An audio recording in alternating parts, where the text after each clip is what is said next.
નમસ્કાર વિદ્યાર્થી મિત્રો, એક્ઝામ સાથી ચેનલમાં આપ સૌનું હાર્દિક સ્વાગત છે। આજે આપણે તમારી સમક્ષ ધોરણ 8ના વિદ્યાર્થીઓ જે જ્ઞાન સાધનાની પરીક્ષા આપવા માંગી રહ્યા છે, તો જ્ઞાન સાધનાની તૈયારી સારી રીતે આપ કરી શકો એના માટે આપણે મોક ટેસ્ટ તમારી સમક્ષ રજૂ કરી રહ્યા છીએ। તો આપણે 120 ગુણનો મોક ટેસ્ટ છે, એમાંથી વિડીયો લાંબો ન બને એ રીતે આપણે મોક ટેસ્ટ બનાવવાનો પ્રયત્ન કરશું। સાથે આમાં સંપૂર્ણ સોલ્યુશન મૂકશું, સાથે કઈ રીતથી ગણાશે એની પણ આપણે વાત કરશું। સાથે બીજી વાત કે કોઈ પણ વિકલ્પને કઈ રીતે એટેમ્પ્ટ કરવો અને સારા ગુણ કઈ રીતે મેળવવા એ પણ આપણે વાત કરશું। તો આ વિડીયો અચૂક જુઓ। સાથે એક્ઝામ સાથી ચેનલને સબસ્ક્રાઈબ ના કરી હોય તો સબસ્ક્રાઈબ અચૂક કરી લો, જેના લીધે આવા વિડીયો જ્યારે પણ અવારનવાર મુકાય છે ત્યારે આપ સરળતાથી જોઈ શકો। સાથે નોટિફિકેશન બેલ છે એ પણ ચાલુ કરી દો, તો એનું નોટિફિકેશન પણ આપ સૌને મળી જાય અને વિડીયો જોઈ શકો। તે ઉપરાંત જે તમારી પરીક્ષા છે એ 28મી માર્ચ એટલે કે તમારી પાસે એક અઠવાડિયું આજથી છે, તો આજે ટાઈમ છે મોક ટેસ્ટ આપવાનો છે। તો તમે સરળતાથી મોક ટેસ્ટની પ્રેક્ટિસ કરશો તો તમારા ગુણમાં વધારો થઈ શકશે, સાથે જે સમયનું મેનેજમેન્ટ છે એ પણ સારી રીતે કરી શકશો। તો આપણે મોક ટેસ્ટની અહીંથી શરૂઆત કરી રહ્યા છીએ। સૂચના આપેલી છે, નીચે આપેલા અંકો એક ચોક્કસ તરાહ મુજબ ગોઠવવામાં આવ્યા છે। તરાહ એટલે કે એક નક્કી કરેલી પદ્ધતિ પ્રમાણે ગોઠવેલા છે, જેમાં ખૂટતા અંકના સ્થાને, તો અહીં ખૂટતો જે અંક છે એની લીટી કરેલી છે, પ્રશ્નાર્થ કરેલું છે, તો એના સ્થાને નિશાની કરી છે। ના સ્થળે કયો અંક આવશે તે પસંદ કરો। અંક એટલે સંખ્યાની વાત છે, તો કઈ સંખ્યા આવશે એની વાત કરેલી છે। તો આ સંખ્યા શ્રેણી છે, એક જાતની સાંકળ છે જે નક્કી કરેલા નિયમ પ્રમાણે વધતી હોય છે, ઘટતી હોય છે, કાં તો ગણા થતા હોય છે। તો 4, 144, 484, 1024 અને પ્રશ્નાર્થ ચિહ્ન છે। તો આ જે શ્રેણી છે એમાં, તો આમાં સંખ્યા જે શ્રેણી છે એમાં સૌ પ્રથમ 2નો વર્ગ કર્યો છે। તો જે 2નો વર્ગ છે તમે જાણો છો, તો 2નો વર્ગ જે છે એ કેટલો થાય છે? તો 2નો વર્ગ 4 થાય છે। પછી આ જે વર્ગ છે એ 12નો આપેલો છે, તો 12નો વર્ગ 144 થાય છે। પછી 484 છે, 22નો વર્ગ આપેલો છે, એટલે કે 22 સાથે ગુણાકાર કરવો એને વર્ગ કહેવાય। ત્યારબાદ 1024 એટલે કે 32નો વર્ગ આપેલો છે। હવે આ જે સંખ્યા છે, તો 2માં 10 ઉમેરીએ એટલે 12, 12માં 10 ઉમેરીએ એટલે 22, 22માં 10 ઉમેરીએ એટલે 32, 32માં 10 ઉમેરશું એટલે આપણે 42 આવશે, એટલે કે અહીં 42નો વર્ગ કરેલો છે। તો જે 42નો વર્ગ છે એ કેટલો થાય છે? તો 42 ગુણ્યા 42 કરશો એટલે જે વર્ગ છે એ મળી જશે। તો આનો તમારે ગુણાકાર કરવાનો છે, તો કેટલો ગુણાકાર થાય છે? તો જે ગુણાકાર છે એ 1064 થાય છે। તો જે જવાબ સાચો છે એ 1764 આવશે। તો ગુણાકાર જે છે 0 ને 4 કેટલા થાય? તો કે 4 થશે। પછી 8 ને 8 કેટલા થાય? તો કે 16 થશે। પછી 1 વધી ગણવાની છે, તો 6 ને 1 કેટલા થશે? 7 અને 1 નો 1, તો 1764 જવાબ આવશે। તો આ રીતે આપણો જે જવાબ છે એ 1764 જે છે એ સાચો છે। તો જે પ્રથમ દાખલો છે એમાં આપણો જે સાચો જવાબ છે એ 1764 આવશે। તો સૌ પ્રથમમાં 1764 બરાબર। બીજા નંબરની જે સંખ્યા શ્રેણી છે 1, 3, 7, 13, 21, 31 ને 43, તો 1માં 2 ઉમેરીએ તો 3 થાય છે। પછી 4 ઉમેરીએ તો 7 થાય છે। પછી 6 ઉમેરીએ તો 13 થાય છે। તો 2, 6, 8, 10, 12 અને 14 એ રીતે ક્રમશઃ ઉમેરેલા છે। તો 13માં 8 ઉમેરીએ તો 21, 21માં 10 ઉમેરીએ તો 31, 31માં 12 ઉમેરીએ તો 43। હવે 43માં કેટલા ઉમેરવાના છે? તો 12 પછી 14 આવશે, તો 43 ને 14 કેટલા થાય? તો 43 ને 14 તમે બધા જાણો છો, 8મા વાળા છો, એટલે 57 થશે। તો આપણો જે સાચો જવાબ છે એ 57 આવશે। તો બીજા નંબરમાં આપણો જવાબ 57 સાચો છે। ત્રીજા નંબરનો પ્રશ્ન છે, ઉષા શબ્દના અક્ષરોને અંગ્રેજી મૂળાક્ષરના ક્રમ પ્રમાણે ગોઠવતા કયો શબ્દ નવો બને? તો અંગ્રેજી મૂળાક્ષર એટલે કે અંગ્રેજી જે ABCD છે, ABCD એ પ્રમાણે તમારે ક્રમશઃ લાઇનસર ગોઠવવાના છે। તો અહીં મૂળાક્ષર એટલે કે આ જે અક્ષર આપેલા છે US, H એને ABCD પ્રમાણે ગોઠવવાના છે। તો સૌપ્રથમ આપણો જે અક્ષર છે એ આવશે. તો આમાં જે એ વાળા છે એ જ આપણે રાખવાના છે. તો ઓપ્શન એમાં સૌપ્રથમ એ નથી એટલે ઓપ્શન એ બાકાત થઈ જશે. બીજા નંબરમાં એચ આવશે ABCDમાં, તો એચ વાળા આપણે રાખવાના છે. તો આમાં એચ બીજા નંબરે નથી, આમાં યુ છે એટલે કે આમાં પણ એચ નથી. તો આપણો જે સાચો જવાબ છે એ બી આવશે. તો આ રીતે તમે ઝડપથી વિકલ્પ એટમ પણ કરી શકો છો. તો સાચો જવાબ બી આવશે ત્રીજામાં. ચોથા નંબરમાં નીચે આપેલ પ્રશ્ન નંબર 4 અને 5માં ગુજરાતી મૂળાક્ષરો નીચે મુજબ અંકમાં દર્શાવીને સાચો વિકલ્પ પસંદ કરો.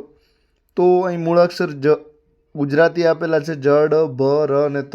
તો જ માટે 5 છે, ડ માટે 7 છે, ભ માટે 1, ર માટે 9 અને ત માટે 3 છે. તો ભરત જડ વાક્યમાં વપરાયેલ મૂળાક્ષરનો સરવાળો કેટલો થાય? તો આ જે વપરાયેલા છે એનો આપણે સરવાળો કરવાનો છે. તો સૌપ્રથમ ભ માટે 1 લખેલો છે, તો અહીં તમે જોઈ શકો છો. ર માટે 9 લખેલા છે, ત માટે 3 છે. પછી જડનો આપણે જોવાના છે. તો જડ માટે જ માટે 5 અને ડ માટે 7 લખેલા છે. તો આ બધા જે 5 એ 5 રકમ છે એનો આપણે સરવાળો કરવાનો છે. તો 1 ને 9 10, 10 ને 3 13, 13 ને 5 18, 18 ને 7 કેટલા થશે? તો 18 ને 7 25 થશે. તો આપણો જે સાચો જવાબ છે એ સી આવશે. તો આ રીતે સી જવાબ સાચો છે. 5 નંબરમાં તરત શબ્દ માટે શું સાચું છે? તો અહીં આપણે કોઠો જોવાનો છે. તો જે ત છે એના માટે 3 આવશે, એટલે કે ત માટે 3. તો બધા જ ઓપ્શન છે એમાં ત આપેલો છે. તો સૌપ્રથમ ત માટે 3. તો આમાંથી આ જે ઓપ્શન છે એ આપણે કેન્સલ, ડી થશે, કારણ કે ત્યાં 3 નથી આપેલા. પછી ર માટે આપણે વાત કરીએ તો ર માટે જે છે એ કેટલા આપેલા છે? તો ર માટે 9 આપેલા છે. તો બીજા નંબરમાં 9 આવશે. તો 39 વાળા રહેશે અને બાકી બધા બાકાત થશે. ફરીથી ત માટે 3 આપેલા છે. તો 393 જવાબ સાચો છે. તો આપણે સી ઓપ્શન છે એ સાચો છે. તો ચોથામાં સી આવશે, પાંચમામાં સી આવશે. છઠ્ઠા નંબરમાં બાદબાકી કરવાની છે. તો બાદબાકી તમને બધાને આવડે છે, 8મા ધોરણના સ્ટુડન્ટ છો. તો 7માંથી 8 ના જાય તો દસકો લેવો પડે. તો 17માંથી જે 8 છે એ બાદ કરવાના છે. તો 9 આવશે. પછી 0માંથી 7 ના જાય તો દસકો લેવો પડશે. તો 9માંથી 7 જાય તો 2. તો આ રીતે 29 છેલ્લે આવે આપણા જવાબ રહેશે. તો આ કેન્સલ થશે, આ કેન્સલ થશે. હવે સાચા જવાબ આપણી પાસે 2 રહ્યા છે. પછી ફરીથી દસકો છે, તો 9માંથી 6 જાય તો 3 વધશે. તો આ રીતે 329 જ્યાં જવાબ હોય તે આપણો સાચો. તો હજુ બંનેમાં 329 છે. પછી 9માંથી 8 તો 1 રહેશે. તો 1 અહીં આપેલા છે અને અહીં નથી આપેલા, આ વિકલ્પ પણ કેન્સલ થશે. તો આપણો જે સાચો જવાબ છે એ આવશે. તો છઠ્ઠામાં એ જવાબ સાચો છે. ભાગાકાર કરો. 8008ના કુલ 28 ભાગ કરવાના છે. તો ભાગાકાર કરવાનો છે. તો જે 8000 છે, 8000 ભાગ્યા 28 કરવાના છે. તો અહીં તમારે જે 28 છે એનો ઘડિયો બોલવાનો છે. તો 28 દુ 56 થશે. એટલે કે શરૂઆતમાં 2 વાળો જવાબ હોય ત્યાંથી આપણો ચાલુ થશે. તો એ ઓપ્શન કેન્સલ થશે. હવે 80માંથી 56 કાઢવાના છે. તો આપણે 24 વધશે. તો આ રીતે 24 બરાબર. આગળ ભાગ ચલાવવાનો છે. તો 0 આપણે ઉતારશું. તો 28નો ઘડિયો 240. તો 28 8 આપણે કરવાના છીએ. તો ભાગ ચલાવતા 28 ગુણ્યા 8. તો જે 28 ગુણ્યા 8, તો 28 ગુણ્યા 8થી આપણે ભાગ ચાલી શકે એમ છે. તો 28 ગુણ્યા 8 કરશું તો 224 આવશે. તો આ રીતે આપણો ભાગ હજુ ચાલે છે. તો 28 જ્યાં શરૂઆતમાં એ આપણો જવાબ થશે. તો 28 ક્યાં આગળ આપેલા છે? તો આપણે જોઈ શકશું કે જે ઓપ્શન સી છે ત્યાં 28 અહીં આપેલા જ છે, તો કે અહીં 28 છે. બાકીના બધા જ જે વિકલ્પો છે એ કેન્સલ થશે. તો આ રીતે આપણો જે સાચો જવાબ છે એ સી આવશે. તો 7 નંબરમાં આપણો સાચો જવાબ સી આવશે. 8 નંબરમાં નીચેનામાંથી કયું જૂથનું સભ્ય નથી? તો તલ, કપાસ, સોયાબીન ને શાક. તો તલ, કપાસ ને સોયાબીન આ જે છે એક જાતના ખેતરમાં ઉગાડવામાં આવતા પાક છે, જ્યારે શાક છે એ એક જાતનું ઝાડ છે. તો અલગ પડતો વિકલ્પ કયો છે? તો શાક. બરાબર. તો જૂથ એટલે એક જાતના ટોળાની વાત છે. તો ટોળું માણસોમાં હોય છે, પણ અહીં શબ્દોનું ઝુંડ છે. તલ, કપાસ, સોયાબીન, તો એમાં અલગ કયું પડે છે? તો કે શાક અલગ પડે છે. નીચેનામાંથી શું જુદું પડે છે? પતંગો, શાહમૃગ, કલકલિયું અને જરખ. તો જે પતંગો છે, શાહમૃગ છે અને કલકલિયું છે, આ ત્રણેય પક્ષીઓના નામ છે, જ્યારે જરખ છે એ એક જાતનું પ્રાણી છે. તો આમાં અલગ પડતો જવાબ જરખ છે, ડી આવશે. તો તમે શાહમૃગ ને કલકલિયું તો સાંભળ્યું છે, પણ પતંગો ને પતંગાની તમને ખબર નહીં હોય કાંઈ, પરંતુ તમે જરખ વિશે જાણતા હો કે જરખ એક પ્રાણી છે, તો પતંગા વિશે તમારે વિચારવાની જરૂર નથી. તો આ રીતે તમારો જવાબ સીધો મળી જતો હોય તો નેક્સ્ટ લેવલે તમારે વિચારવાની કોઈ જરૂર નથી. 5:20, તો 20નો સંબંધ 8 છે. હવે 8 આપેલા છે, તો 8નો સમસંબંધ એટલે કે 5નો અને 20નો જે સંબંધ છે એ 8 સાથે અન્ય કઈ રકમ આવશે, એ રકમ તમારે આ સંબંધ જાણીને મૂકવાની છે. તો 5 ચોક 20 છે, એટલે કે 5ને 4 વડે ગુણીએ તો 20 થાય છે. હવે 8ને 4 વડે તમારે ગુણવાના છે, તો 8 ચોક 32 થશે. તો આપણો જે જવાબ છે એ 32 આવશે. તો આ રીતે 10માં 32 સાચો છે. 11 નંબરની આપણે વાત કરીએ તો શેરડીમાંથી ખાંડ બને છે. તો આ જે મફલર છે એ શામાંથી બને છે? તો મફલર ઊનમાંથી બને છે. તો મફલર શિયાળાની બહુ ઠંડી હોય ત્યારે જે આપણે વાપરો છો એની વાત છે. તો બી જવાબ સાચો છે 11માં. 12 નંબરમાં કાંકરિયા તળાવ અમદાવાદમાં આવેલું છે, બધા જ જાણો છો. તો મહાત્મા મંદિર ક્યાં આવેલું છે? તો ગાંધીનગરમાં આવેલું છે. તો 12માં સી સાચો છે. નીચેની આકૃતિમાં એક્સ શું દર્શાવે છે? તો 13મા નંબરનો જે પ્રશ્ન છે, તો એમાં 12 ચોક 48 એટલે કે 12નો 4નો ગુણાકાર કરેલો છે. ત્યારબાદ અહીં એવી સંખ્યા મૂકીએ કે આપણે 12 જવાબ આવવો જોઈએ. તો અહીં 2 મૂકીએ તો 6 ગુણ્યા 2 એટલે કે 12 થશે. હવે અહીં પણ એવી રકમ મૂકવાની કે 4 જવાબ આવવો જોઈએ. તો 2 ગુણ્યા 2 મૂકશું તો 4 આવશે. તો આપણો જે જવાબ છે એ 2 આવે છે. તો કે એક્સ શું દર્શાવે છે? તો જે એક્સ છે એ 2 દર્શાવે છે. તો આપણો આ રીતે સાચો જવાબ 13માં એ આવશે. 14થી 16માં આપેલ શબ્દો કે વિકલ્પોમાંથી અલગ પડતો શબ્દો શોધવાનો છે. તો કુલ 3 પ્રશ્ન છે, 14, 15 અને 16. આ ત્રણેયમાં જે અલગ પડે છે શોધવાનું છે. તો 14 નંબરમાં જનક, દેવકી, સીતા અને મંથરા. તો રામાયણ અને મહાભારતના પાત્રો છે, એમાં અલગ જનક પડે છે, કારણ કે આ ત્રણેય સ્ત્રી પાત્રો છે, જ્યારે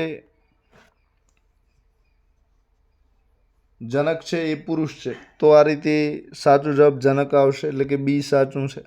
અને બીજી રીતે તમે પણ વિચારી શકો છો કે જનક, દેવકી, સીતા અને મંથરા. તો આમાં સીતા છે, મંથરા છે અને જનક છે.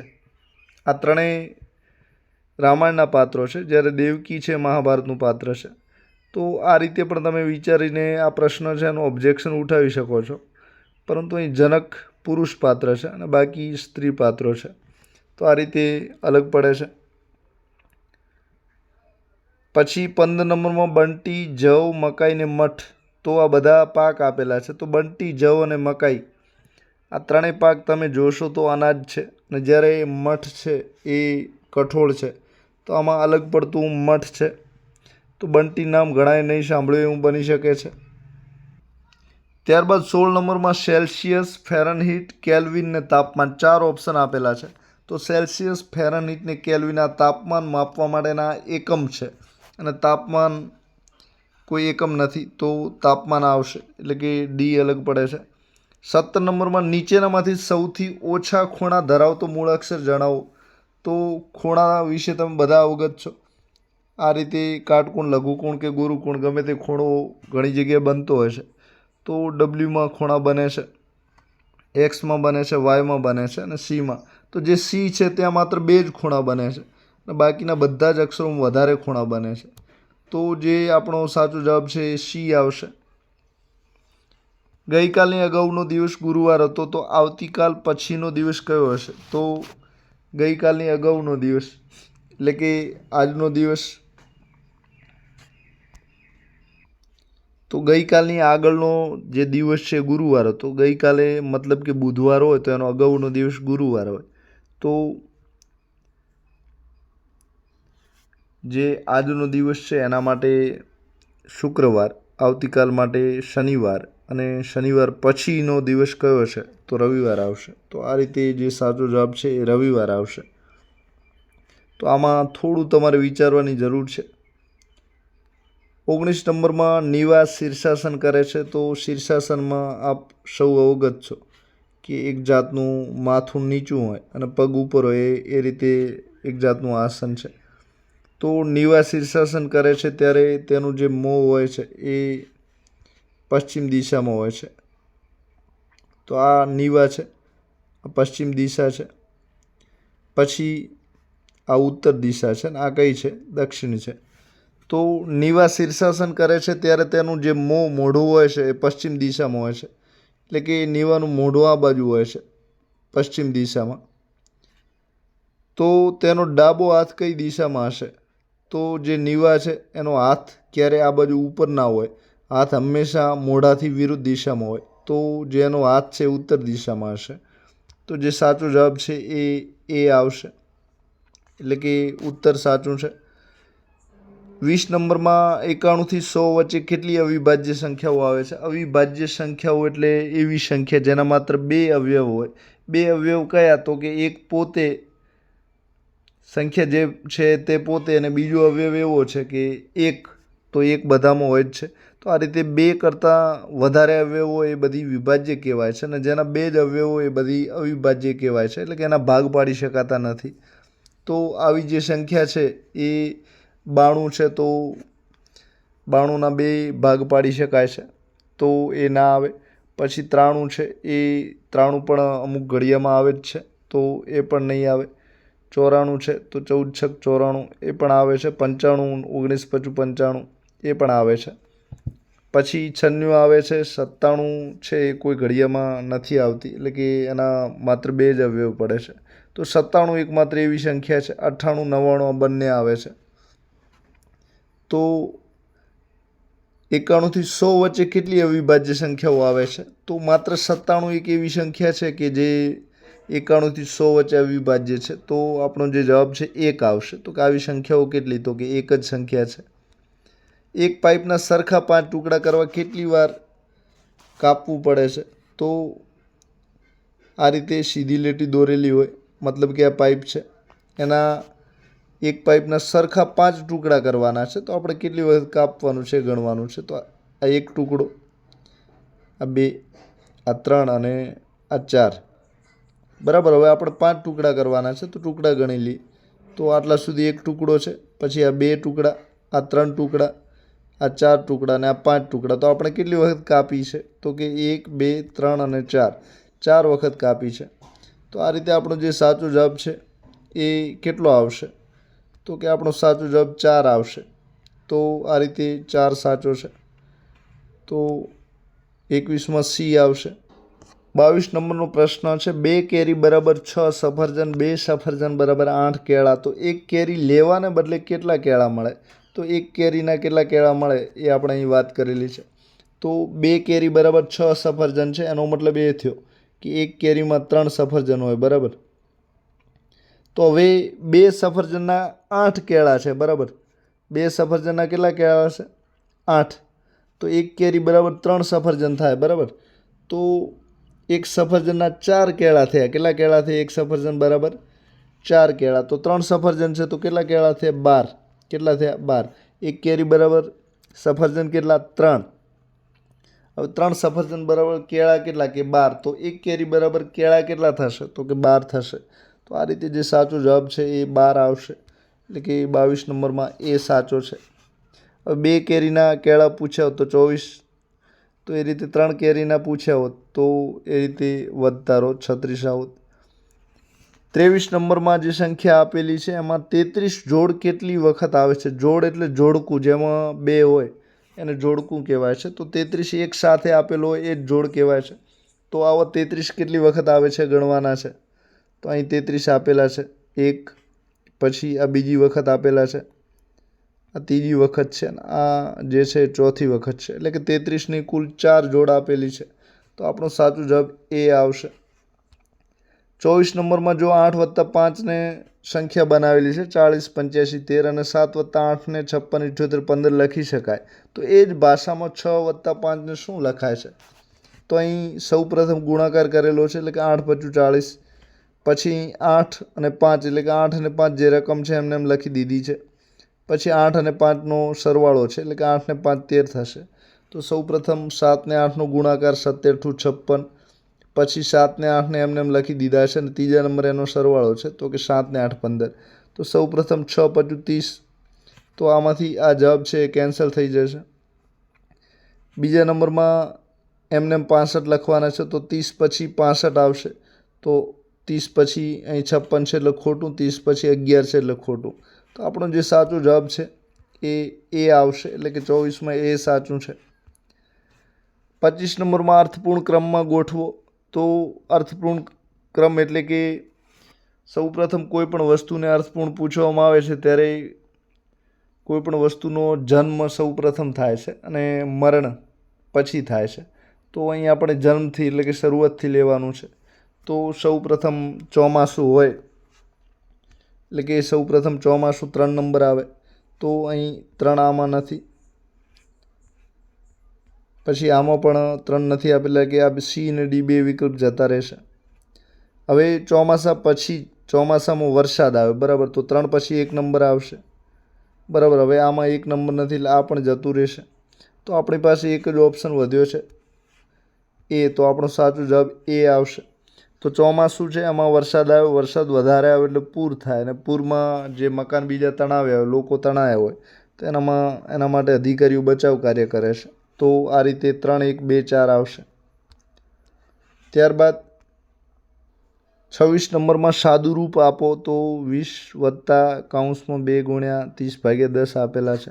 તો સાદા રૂપમાં સૌ પ્રથમ જે કાઉન્સ હોય છે એમાંથી રકમ બહાર કાઢવાની હોય છે. તો 30ના 10 વડે ભાગાકાર કરવાના છે એટલે કે 30ના કેટલા ટુકડા થશે? 10 10ના તો 3 એટલે કે 10/30. તો 10 × 3 કરીએ એટલે કે ભાગાકાર થશે. હવે 2 × 3 = 6 આવશે. એટલે કે આ બંનેનો ગુણાકાર કરશું એટલે આપણે 6 આવશે. 20 આ છે અને +6 છે તો 20 ને 6 કેટલા થશે? તો કે 20 ને 6 26 થશે. તો આપણો જે સાચો જવાબ છે એ 26 આવશે. વૃક્ષોની એક હારમાં આંબો ડાબી બાજુથી 9મા નંબરે છે અને જમણી બાજુથી 21મો છે. તો હરોળમાં કુલ કેટલા વૃક્ષ હશે? હરોળ એટલે લાઈન, જે સીધી લાઈન કરેલી હોય. તો આ રીતે જે વૃક્ષોની લાઈન છે એ કરેલી છે અને અહીં બધા વૃક્ષો આવેલા છે. તો વૃક્ષોની એક હારમાં આંબો ડાબી બાજુથી 9મો છે. તો આ ડાબી બાજુ છે. તો અહીં જે આંબો છે એ 9મા નંબરે છે. હવે જમણી બાજુથી 21મો છે. તો આ જે જમણી બાજુ છે અહીંથી આ બાજુ વૃક્ષ 20 આપેલા હશે અને આંબો 21મો. આ બાજુ 8 વૃક્ષ આપેલા હશે અને આંબો 9મો. તો જમણી બાજુથી 21મો છે. તો હરોળમાં કુલ કેટલા વૃક્ષો હશે? હવે 21 ને 9 30 વૃક્ષ થયા. હવે 30માંથી આંબો 9 નંબર ઉપર પણ આંબો છે અને 21 પર પણ આંબો છે. એટલે કે એક વૃક્ષ હજુ માઇનસ થશે. તો 30માંથી 1 માઇનસ એટલે કે 29. તો આપણો જે જવાબ છે એ 29 આવશે. તો આ રીતે સાચો જવાબ છે એ બી છે. તો બી જવાબ સાચો આવશે. ત્યારબાદ 28 નંબરમાં રમીલા પાસે 10 કરોડ રૂપિયા છે. તો દર્શીલ પાસે 30 કરોડ રૂપિયા છે. નીવા પાસે 5 કરોડ રૂપિયા છે. તો આ સરખામણીના આધારે નીચેનામાંથી કયું વિધાન અયોગ્ય છે? અયોગ્ય એટલે કે ખોટું છે. તો જે નીવા છે એની પાસે 5 કરોડ રૂપિયા છે. પછી બીજા નંબરમાં આપણે વાત કરીએ તો રમીલા છે. તો રમીલા પાસે 10 કરોડ છે એટલે કે આર પાસે 10 કરોડ છે. ત્રીજા નંબરમાં જે છે દર્શીલ છે. તો જે દર્શીલ છે એની પાસે કેટલા રૂપિયા છે? તો દર્શીલ પાસે 30 કરોડ છે. તો દર્શીલ પાસે 30 કરોડ.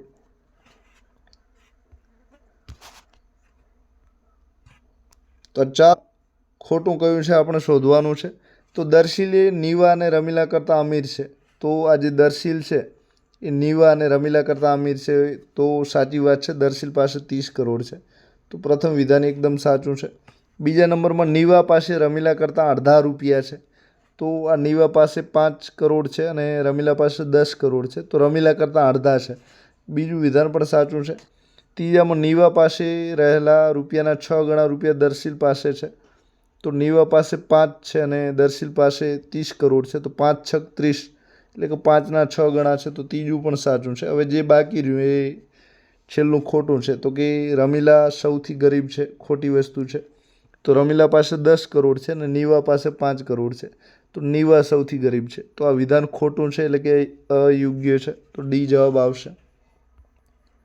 ત્યારબાદ 29 નંબરમાં તમારા મમ્મીના સસરાની દીકરી તમારા પપ્પાની શું થાય? તો 4 ઓપ્શન આપેલા છે. તો તમારા જે મમ્મી છે એના સસરા એટલે કે તમારા દાદાની વાત છે. હવે દાદાની દીકરી તમારે ફોઈ થાય. તો ફોઈ તમારા પપ્પાની શું થાય? તો આ જે તમારી ફોઈ છે તમારા પપ્પાને બહેન થાય છે. તો તમારા પપ્પાને શું થાય છે? તો કે બહેન થાય છે. તો ડી જવાબ સાચો છે 29માં. 30 નંબરનો પ્રશ્ન છે. પ્રશ્નાર્થવાળી જગ્યાએ કયો અંક આવશે? તો અહીં અલગ અલગ રકમ આપેલી છે અને અહીં જે આ પ્રશ્નાર્થ છે ત્યાં કયો અંક આવે આપણે શોધવાનો છે.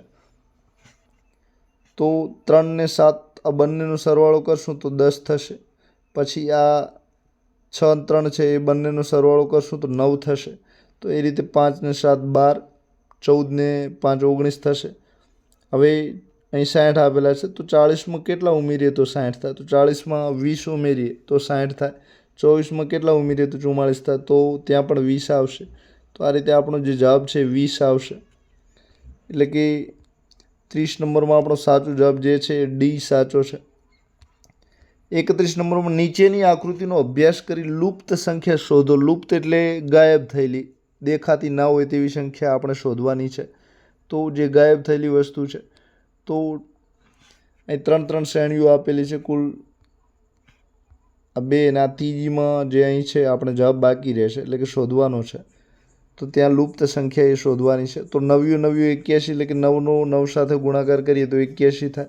હવે 81ને ફરીથી 9 વડે ગુણીએ તો 729 થાય છે. 5ને ફરી 5 વડે ગુણીએ તો 25 થાય છે. 25ને 5 વડે ગુણીએ તો 125 થાય છે. તો હવે 36ને કઈ સંખ્યા વડે આપણે ગુણીએ? એટલે કે 36 મેળવવા માટે કઈ બે સંખ્યાને આપણે ગુણીએ તો 36 મળે? તો 6 ને 6 વડે ગુણીએ તો અહીં સરળતા મળી જશે. 6 36 એટલે કે 6નો ગુણાકાર 6 સાથે તમે કરશો તો તમને 36 મળશે. હવે 36નો 6 સાથે તો 216 મળશે. તો આ રીતે આપણો જે જવાબ છે એ ડી સાચો છે એટલે કે 6 જવાબ આવશે. નીચે આપેલી આકૃતિને તેની ધરી ઉપર ઘડિયાળના કાંટાની દિશામાં 45ના ખૂણે ફેરવતા કઈ આકૃતિ મળશે? તો જે ઘડિયાળ હોય છે એ ગોળ ઘડિયાળ હોય છે, બરાબર. ગોળ કે ઘણી બધી ઘડિયાળો ચોરસ હોય છે. તો આ જે ઘડિયાળ છે એને આ રીતે 360 અંશના ખૂણા આપેલા હોય છે. તો 90 દરેક ખૂણા બનતા હોય છે. તો નીચે આપેલી આકૃતિને તેના ધરી ઉપર ઘડિયાળના કાંટાની દિશામાં 45 અંશના ખૂણે ફેરવતા કઈ આકૃતિ બનશે? તો અહીં એનો કાંટો આપેલો જ છે. તો આ કાંટો તમે જોઈ શકો છો કે આ રીતનો કાંટો દોરેલો છે. તો આ રીતે કાંટો છે, બરાબર. તો અહીં સીધો જ આપેલો છે. હવે એને 45 અંશના ખૂણે ફેરવવાનો છે. તો 90 અંશના ખૂણો એટલે કાટખૂણો, બરાબર. આ જે છે આખો કાટખૂણો છે. તો આ કાંટાને 45 અંશે ફેરવવાનો છે. મતલબ કે આટલો અડધો થયો, 90નો અડધો. આ 90 છે આખો, એનો અડધો 45 એટલે કે આ જે મોઢું અહીં હતું એવું અહીં આવશે. તો તમારું જે જવાબ છે એ આ રીતે આટલે આવશે કાંટો. તો પહેલું ખોટું છે, બીજું પણ ખોટું, ત્રીજું ખોટું છે. ડી જવાબ સાચો છે. તો ડીમાં જે કાંટો છે 45 અંશના ખૂણે ફેરવતા આ રીતે ફરે છે. તો ડી જવાબ સાચો છે 32માં. 33માં ગુણાકાર કરવાનો છે. તો 9065 ગુણ્યા 302 કરવાના છે. તો ગુણાકાર તમે કરશો તો 9065 ગુણ્યા 302.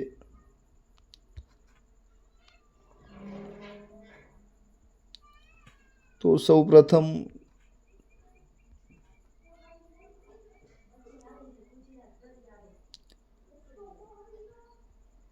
તો 27 લાખ તો આવે જ છે, એટલી વસ્તુ નક્કી જ છે. સાથે ગુણાકાર ફરીથી આપણે કરવાનો છે, તો વચ્ચે તો બધા શૂન્ય આવશે. લખો કે ના લખો કોઈ ફરક પડશે નહીં. પછી 2 × 5 = 10, ફરીથી શૂન્ય આવશે. વધી પડી 1, 2, 2 × 6 = 12 ને 1 = 13 આવશે. પછી એક વધી છે એટલે આપણે અહીં દર્શાવવાની છે. તો આ રીતે તમે જે છે એનો સરવાળો કરશો તો સૌ પ્રથમ શૂન્ય આવશે, પછી 3 આવશે. તો 0 ને 3 વાળી રકમો બધી જ છે. પછી 5 ને 1 = 6 આવશે. તો 630 પણ બધે આપેલા જ છે. ત્યારબાદ પણ આપણે સરવાળો કરતા રહેવાનું છે. તો 2 × 9 = 18 છે. તો 18 આવશે છેલ્લે. તો 6 ને 8 = 14 આવશે. તો આ રીતે આપણો જે જવાબ છે એ, તો આ રીતે આપણે ગુણાકાર કરશું. 9065 ગુણ્યા 302 તો 27,37,630 આવશે. તો આ રીતે આપણો જે સાચો જવાબ છે એ જવાબ સાચો છે. ત્યારબાદ 34 નંબર, નીચેની આકૃતિમાં વધુ કેટલા ચોરસ છે? તો આપણે ચોરસ ગણવાના છે. તો 1, 2, 3, 4, 5, 5 ચોરસ છે. પછી જે પૂરા ચોરસ એવા જ ગણવાના છે. તો આ જે છે એ આખો છે. તો 6 ચોરસ છે. આ ચોરસ ના ગણી શકાય કારણ કે આટલો કપાયેલો છે એટલે ચોરસ ના કહેવાય. તો આ રીતે આકૃતિમાં કુલ 6 ચોરસ છે. તો જે સાચો જવાબ છે એ સી આવશે, એટલે કે 34માં સી સાચો છે. હવે 35 નંબર જોઈએ. 35 નંબર, નીચેની આકૃતિમાં વધુ કેટલા લંબચોરસ છે? તો આપણે અહીં લંબચોરસ ગણવાના છે. તો આ જે છે એ લંબચોરસ છે. તો આ 1 છે, પછી આ 2, આ 3, 4, 5, 6. 6 થી પછી એક મોટો આપેલો છે એ છે 7 કુલ. 7 પછી આ જે છે એ આમાંથી એક બને છે, એટલે કે 8. આમાંથી બન્યું છે, અહીંથી પણ બનશે એટલે કે 9. હવે આમાંથી પણ બનશે એટલે કે આ 10. પછી અહીં બન્યું છે તો અહીં પણ બનશે 11. આ રીતે આપણને મળે છે. ને એક લંબચોરસ જે છે એ અહીં પણ છે. તો આ રીતે આપણા જે લંબચોરસ છે એ કુલ 12 થાય છે. તો જે સાચો જવાબ છે એ 12 આવશે. તો એ જવાબ સાચો છે 35માં.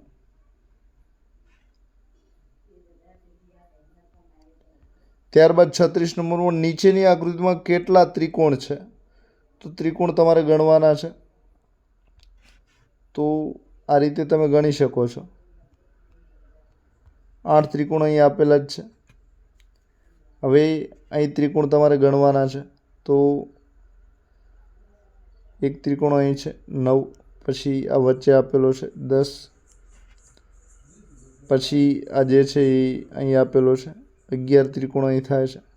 પછી હવે સામસામેને ગણી લઈએ તો આ 12, આ એની સામે પણ આપેલો છે 13. હજુ આપણે સામસામેને ગણી લઈએ તો 13 થી આ વચ્ચે આપેલો છે 14. હવે અહીં છે તો સામે પણ હશે, અહીં 15. 15 પછી અહીં પણ આપેલો છે આ 16, અને 16 પછી અહીં પણ આપેલો છે. તો 17 ત્રિકોણ છે. તો આપણો જે જવાબ છે એ સી આવશે. ત્યારબાદ 37 નંબરમાં, નીચેનામાંથી અલગ પડતી આકૃતિ શોધો. તો બધી જ આકૃતિઓ ચોરસ આપેલી છે, જ્યારે અહીં ચોરસમાં પણ ત્રિકોણ છે. તો આપણો સાચો જવાબ છે એ 37માં બી આવશે, એટલે કે બી જવાબ સાચો છે. ત્યારબાદ 38 નંબરમાં આપણે જોઈએ તો આગળના ક્રમમાં કઈ આકૃતિ આવશે? તો અહીં જે ક્રમ આપેલો છે 1, 2, 3, 4 આકૃતિઓ આપેલી જ છે, અને અહીં 4 આકૃતિ જવાબ માટે આપેલી છે. તો આમાંથી કયો જવાબ સાચો બનશે? તો આપણે સરવાળાની નિશાની પકડી લઈએ. તો આ જે સરવાળાની નિશાની છે આ 1, આ 2 અને આ 3, એટલે કે આટલે આવે છે. તો સરવાળાની નિશાની અહીંથી ચાલુ થાય છે. પછી 1, 2 અને 3 આ રીતે ત્રીજા સ્થાને આવે છે. હવે આની આ સરવાળાની નિશાની ફરીથી 3 આવશે, એટલે કે 1, 2 અને 3. હવે ફરીથી 3 સ્થાને આવશે, એટલે કે 1, 1 2 અને 3 તો અહીં સરવાળા નિશાની જે આ બાજુ છે અહીં સરવાળા નિશાની આવે એ આપણો જવાબ સાચો છે. તો અહીં તમે જવાબ જોઈ શકો છો કે અહીં સરવાળા નિશાની આપેલી જ છે, એટલે કે આપણો સાચો જવાબ બી આવશે. બાકી બધા જોવાની જરૂર નથી, કારણ કે ખોટી રીતે આપણે ટાઈમ વેસ્ટ કરવાની કોઈ જરૂર નથી. તો એમાં બી જવાબ આવશે. ત્યારબાદ 39 નંબરમાં આગળના ક્રમમાં કઈ આકૃતિ આવશે? તો આ જે આકૃતિ છે ઘડિયાળની વિરુદ્ધ દિશામાં ફરી રહી છે. તો અહીંથી ચાલુ થાય છે 1, હવે અહીં જશે એટલે ડબલ થશે, અહીં જશે એટલે 3 જશે. હવે ફરીથી જે ચોથી આકૃતિ છે અહીં જઈને આટલે આવશે અને એનું મોં છે એ નીચેની બાજુ છે, એટલે કે એનું જે એરો કિરણ છે એ આગળ જ ચાલ્યા કરે છે, એટલે કે બદલાતું નથી. તો આ રીતે આપણો જે જવાબ છે એ આ બધી આકૃતિઓ નીકળી જશે અને 4 વાળું આવશે. તો 4 વાળામાંથી જે બી છે એ સાચું છે. તો આ રીતે આપણો જે સાચો જવાબ છે એ બી આવશે, એટલે કે આ કિરણ આપણે નીચે હોવું જોઈએ, તો આમાં નીચે છે, બરાબર. બાકીમાં કિરણ બધા ઉલટા છે, ઉપર છે, એટલે એ નહીં આવે. 40 નંબરમાં આપણે જોઈએ તો 40 નંબરમાં સમતલ અરીસાની સામે રાખેલ નીચેની આકૃતિનું પ્રતિબિંબ કેવું મળશે?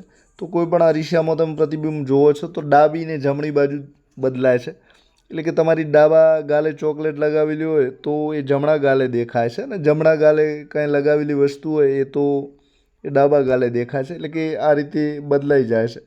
તો આમાંથી જે આકૃતિ આપેલી જ છે, એટલે કે આ આકૃતિ છે એ સામે અરીસામાં કઈ રીતે દેખાશે?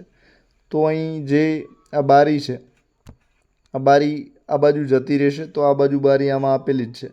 તો એ અને ડી 2 જવાબ કેન્સલ થશે.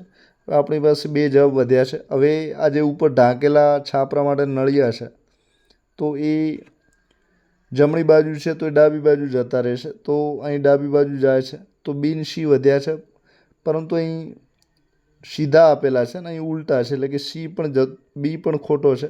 તો આ રીતે આપણી પાસે સી જવાબ રહેશે. તો સાચો જવાબ જે છે એ સી આવશે, એટલે કે બાકીના બધા જવાબ ખોટા છે. તો 40માં સી સાચો છે. આપ સૌનો આભાર. Thank you very much. Exam સાથી ચેનલ જરૂર સબસ્ક્રાઈબ કરો. આપણે 40 પ્રશ્નો ચર્ચા કરી છે, બાકીના પ્રશ્નો છે નેક્સ્ટ વિડીયોમાં કરશું. તો આપ સૌનો આભાર. Thank you very much. Video પસંદ પડે તો લાઈક અચૂક કરજો.